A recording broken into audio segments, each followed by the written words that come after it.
But you know, it's hard to imagine. We are barely even started in 2026.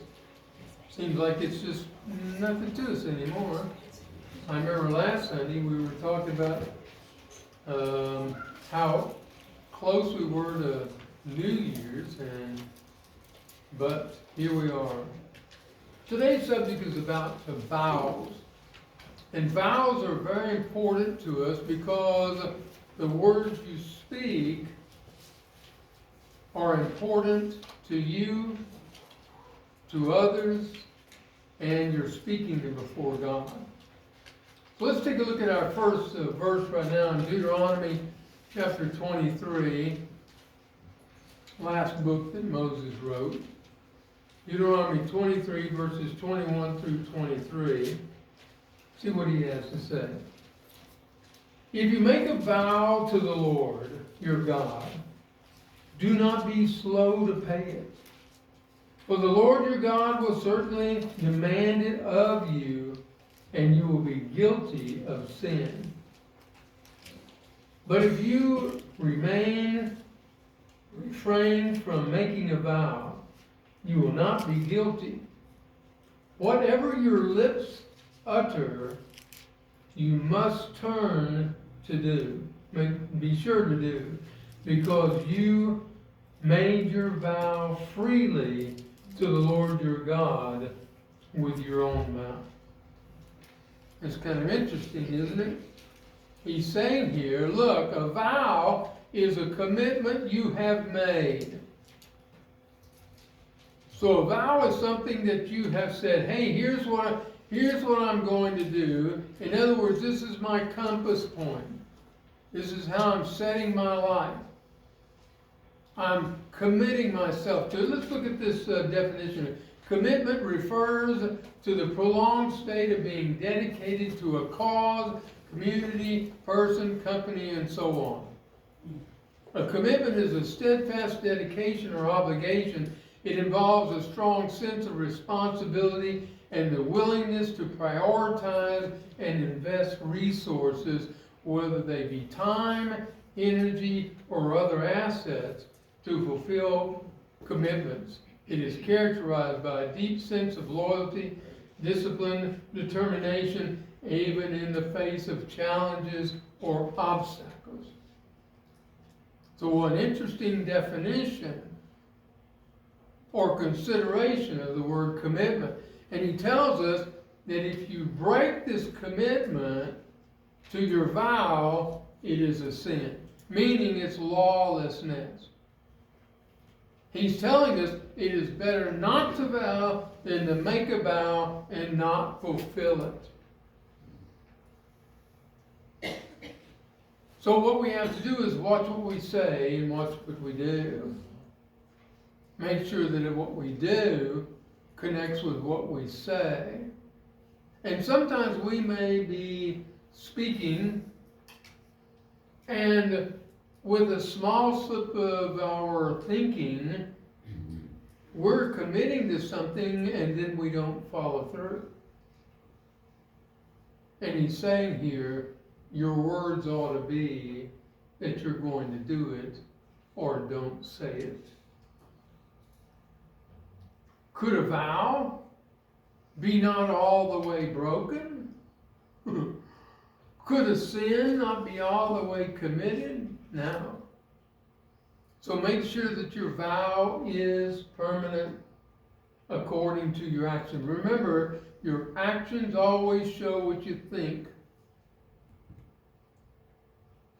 Let's say, for example, we were sitting back there and the men are counting out the contribution, and the guy who has this is not against Walt or James, but have to get up and go to the bathroom or something like that.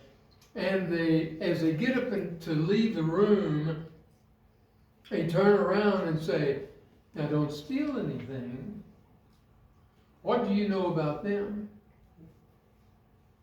That you can tell by what somebody says as to who they are. So we have to be careful, because our lips are going to make a difference. Whatever the word should be lips in there. Whatever you say, keep your word.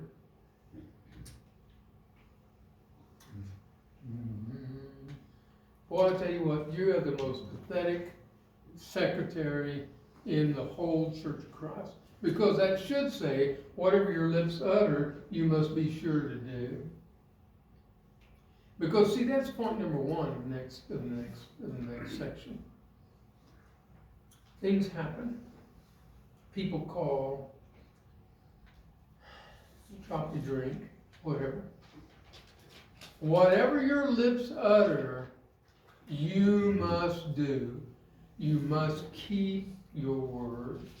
You must make sure that what you're doing is correct. Let's take, for instance, here are some of the common household utilities that you have in a home. The phone, the water, electricity, internet, gas, and garbage collection.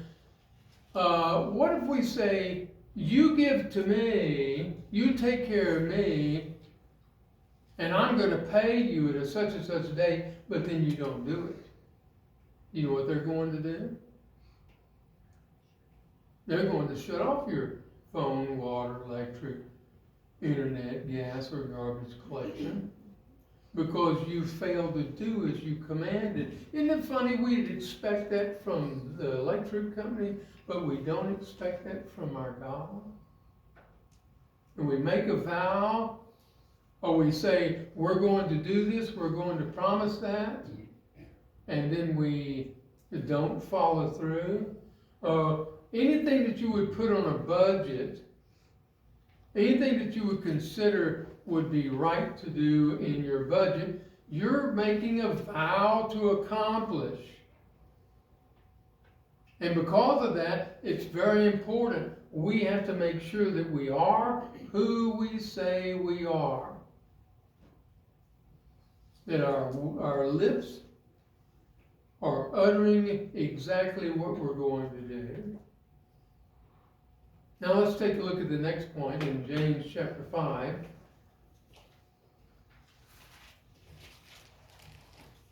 In James, the total opposite end of the Bible. In James chapter 5.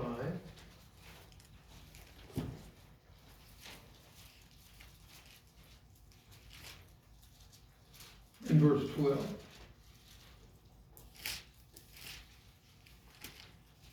Above all, my brothers, do not swear, not by heaven, or by earth, or by anything else.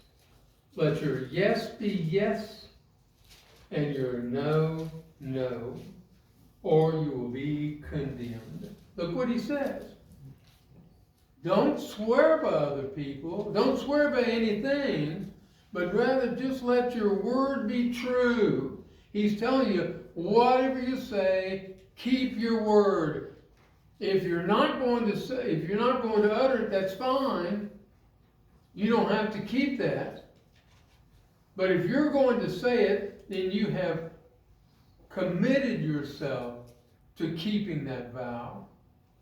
When you say, I was watching a movie the other day, an older movie, and the woman said, he said, give me a month, and if I can't get the money together, I'll bring you the deed of the ranch, and that'll be it. And she said, and she sticks out her hand, and he says, okay. And the banker shakes hands with her. She said, do you have something I need to sign? He said, you just did.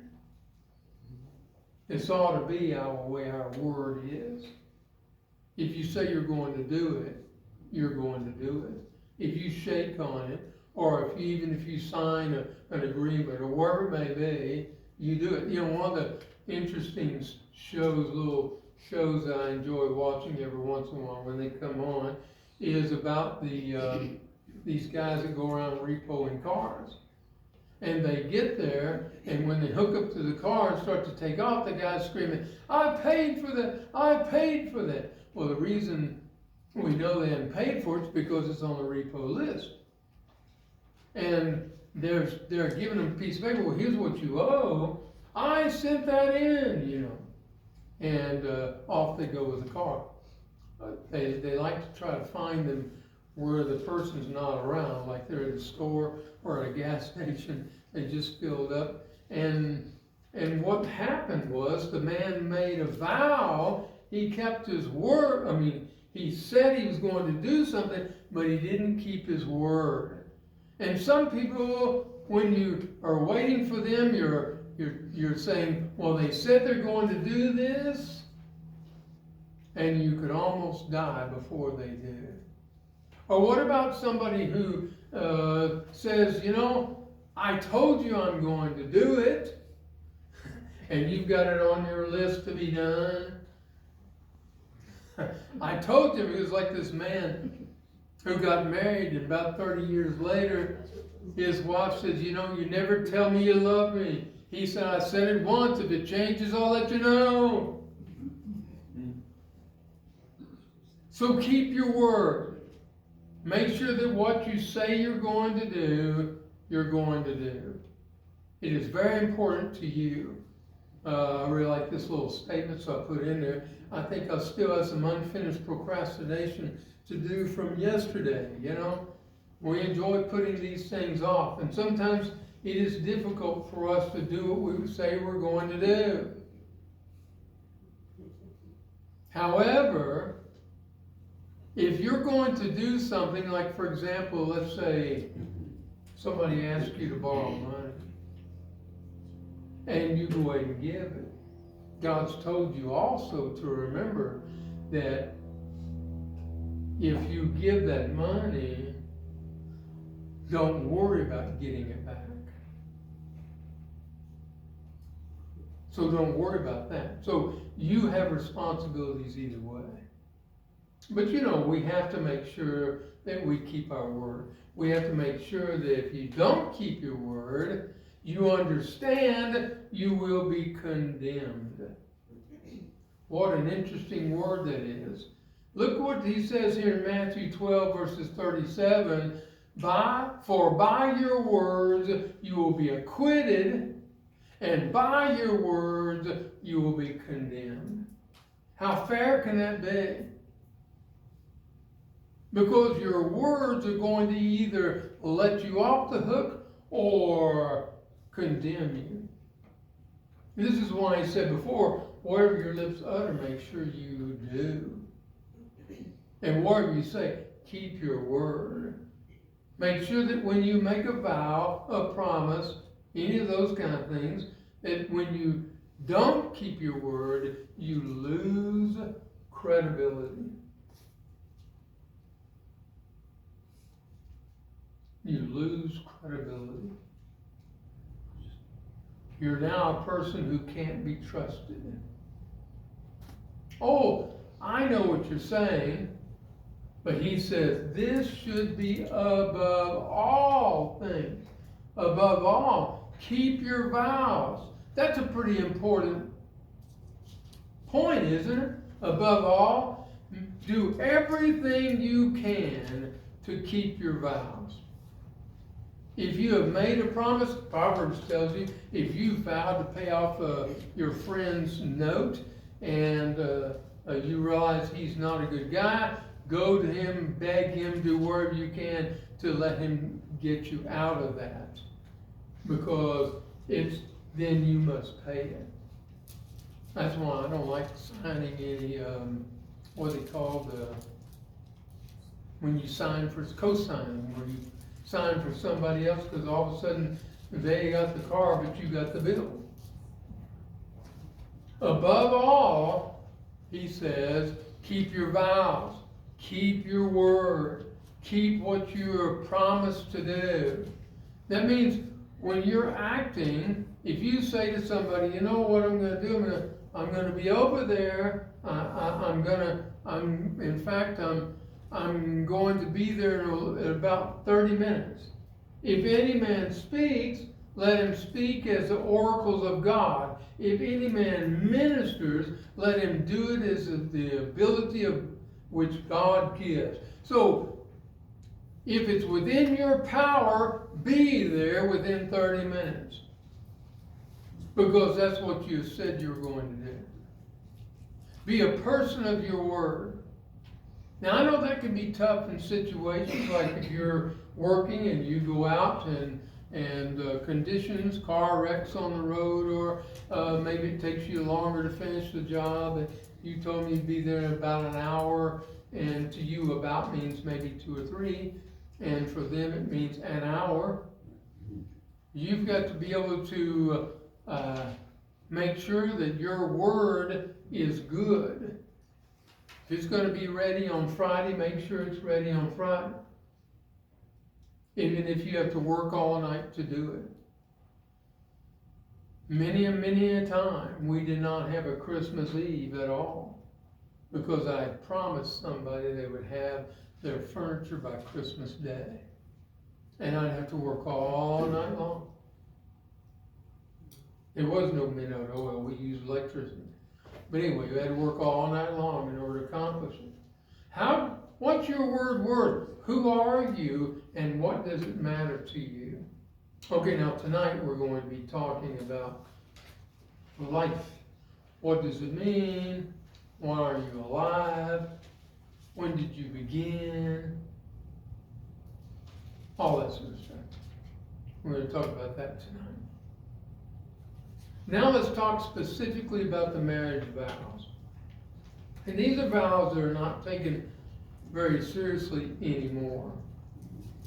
Unfortunately, we live in a time period in which man has chosen to do whatever they want to do, and they have chosen to live with each other until they get married. Marriage is like a tryout period, and they say things like, well, you wouldn't buy a pair of shoes without trying it on, would you?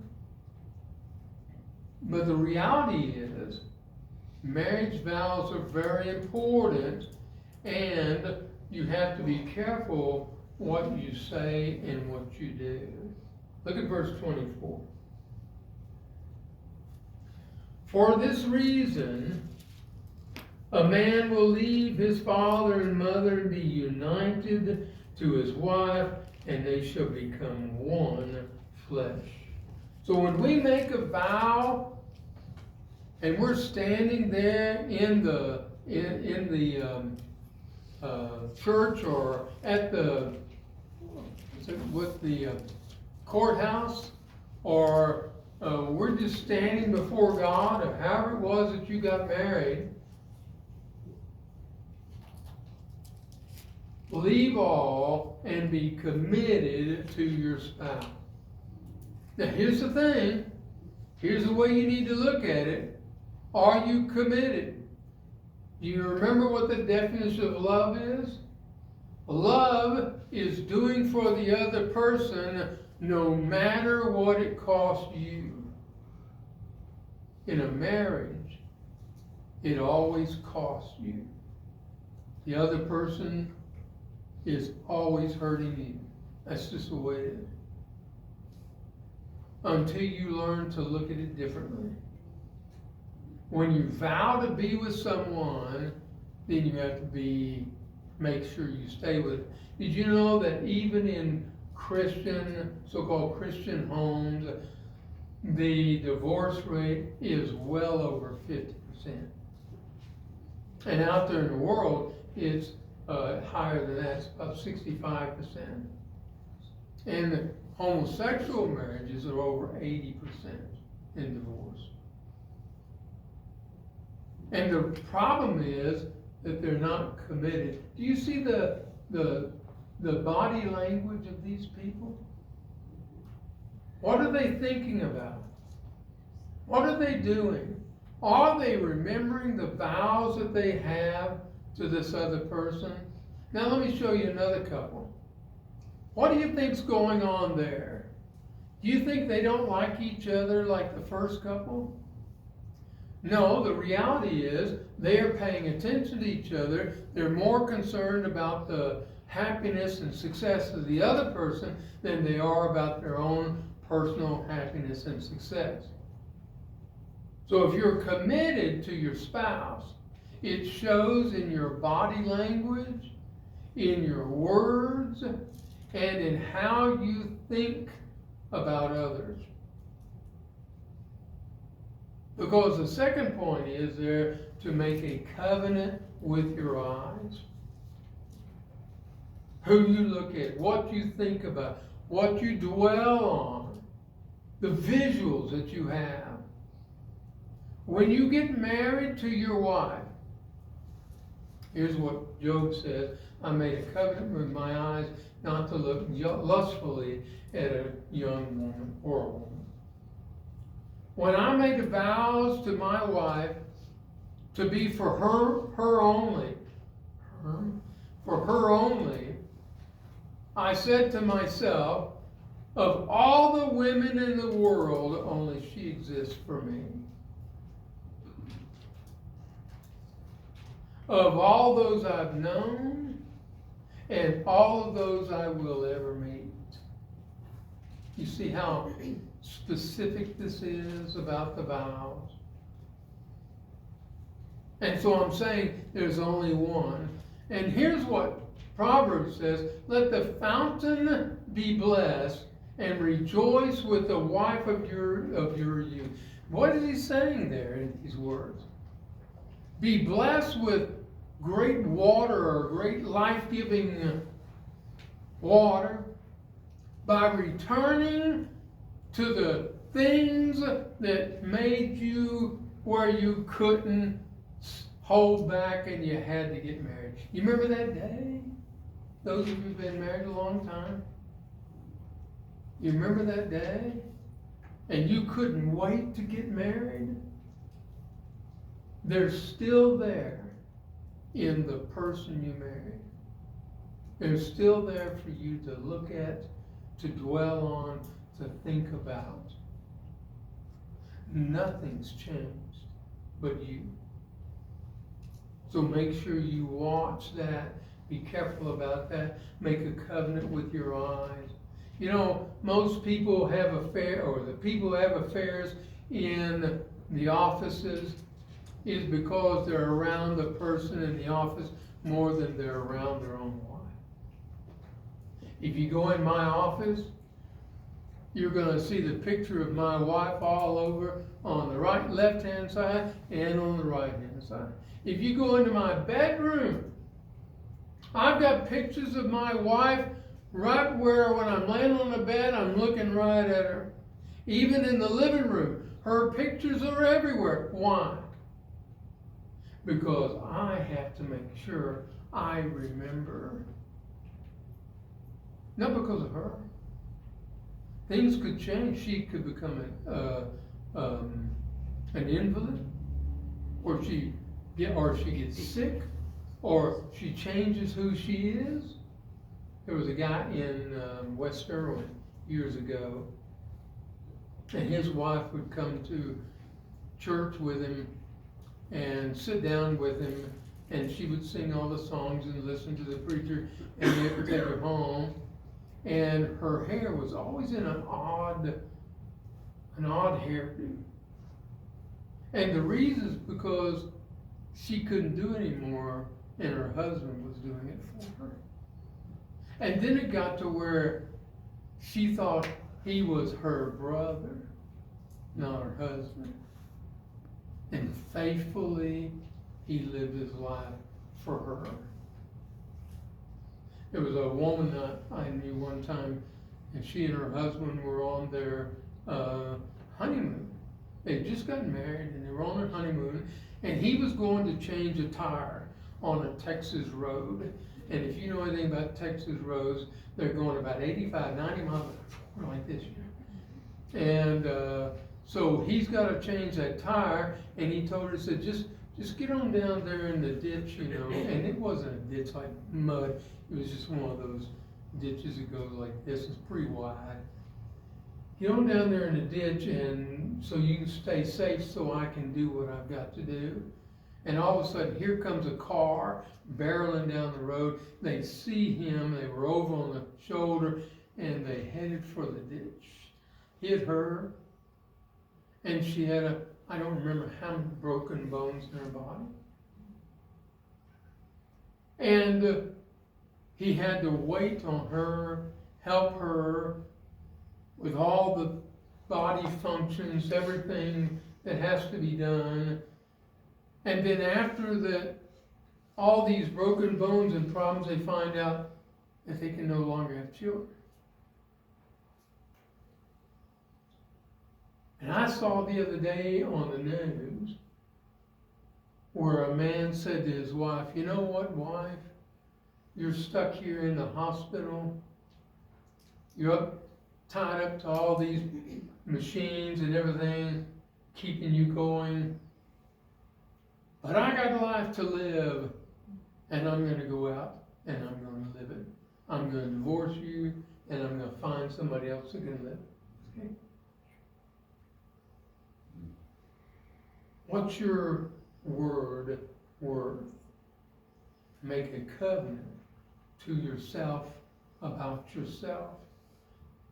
Have you ever seen two giraffes dancing? I thought that was so funny that I thought, why not put that in there and show you how much fun two people can have together? There's two giraffes dancing. Did you know that in Africa, after all the people are gone to sleep, the giraffes dance? You didn't know that, did you? Let me tell you something. To get back right with your wife and happy with your wife is the best thing a man can do. And ladies, I didn't leave you out. In Genesis 3, it says your purpose should be for your husband. And if you're ignoring that, you're ignoring the commitment you made at the marriage. So marriage also should be honored by all. It should be this great place where the only place you can involve yourself in intimacy. Let marriage be held in honor by all, and let the marriage bed be undefiled. Meaning, what you do in that bed is not wrong. It's not looked down upon by society. The problem with it is that if you're not in the marriage, then there's something wrong. So it has to be. Marriage should be honored by husband and wife as an opportunity for nurturing growth and understanding through mutual exchange of their finest qualities. Doesn't it sound like a marriage you want to be in? Hey, let me tell you something. Find a guy whom you can respect and love. If you can't respect him, don't marry. Find a woman whom you cannot even live without. You did, huh? And there you go. There's marriage. Where you are having a mutual exchange of the finest qualities. The prime success of marriage is honor to you. You know the word matrimony means that you bring honor to a woman who is a matron, and matron means that she is pregnant. So the honor comes in the marriage. And how many times we have seen so many people out here that have 4 or 5 baby daddies, and they're still looking for a good husband. In fact, they want one who makes $1 million a year.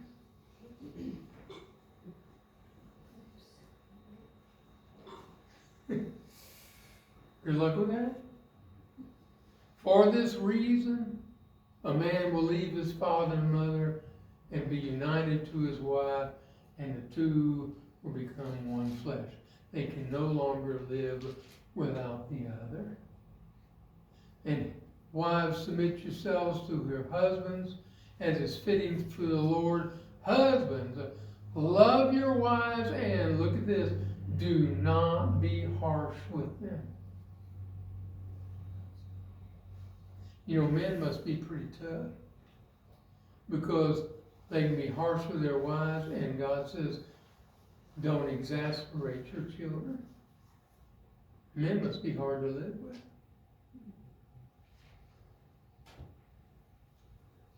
And women are hard to live without.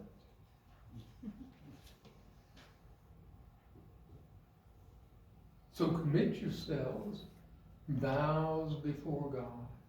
Any vow you make is a vow before God. When you make a vow to God, do not delay to fulfill it. He has no pleasure in fools. What's a fool? Those who do not believe in God and do whatever they want. Fulfill your vow. Whether it be you're shaking hands, whether your words saying, I'll be there in a few minutes, whether you're going to come on time for supper, whether you're looking at someone in your office, keep your vows. Keep your vows.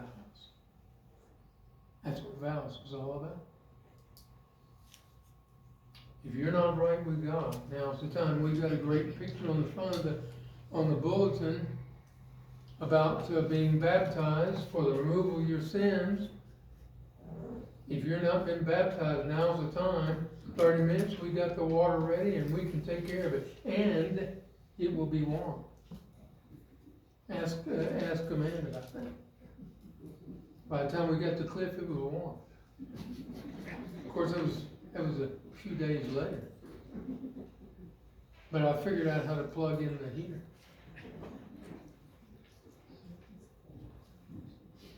If you need prayers, because you've done something against the church, and people in the world know it, then now's the time.